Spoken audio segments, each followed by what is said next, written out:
What's up for July? Take a grand tour of the Milky Way with binoculars. Hello and welcome. I'm Jane Houston Jones from NASA's Jet Propulsion Laboratory in Pasadena, California. If you haven't been under a dark sky for a while, July is a great month to make a dark sky getaway. Many parks have astronomy programs at night and dark conditions necessary to show off the summer skies.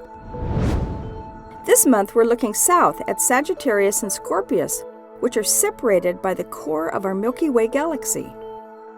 The brightest stars in Sagittarius look just like a teapot, complete with a nearby group of stars resembling a teaspoon.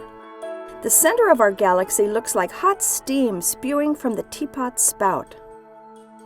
Even with a pair of binoculars, you'll find Milky Way star clusters and knots of nebulae.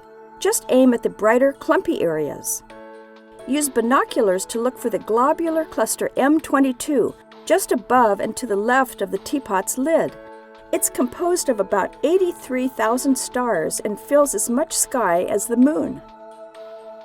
M8, the Lagoon Nebula, is a giant star-forming interstellar cloud, faintly visible to the naked eye from mid-northern latitudes. Seen with binoculars, it appears as an oval cloud-like patch with a core. With a telescope, a star cluster formed from the material of the Lagoon Nebula itself is easy to see, appearing superimposed on it. You'll see a dark patch bisecting the two lobes. Like many nebulae, it appears pink in time exposure color photos, but is gray to the eye, peering through binoculars or a telescope. You will need a telescope to see B86, a pretty, dark nebula just above the teapot spout.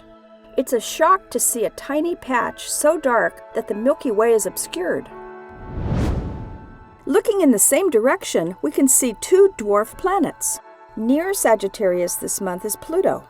That little teaspoon star shape near the teapot is where amateur astronomers can look for Pluto all month long.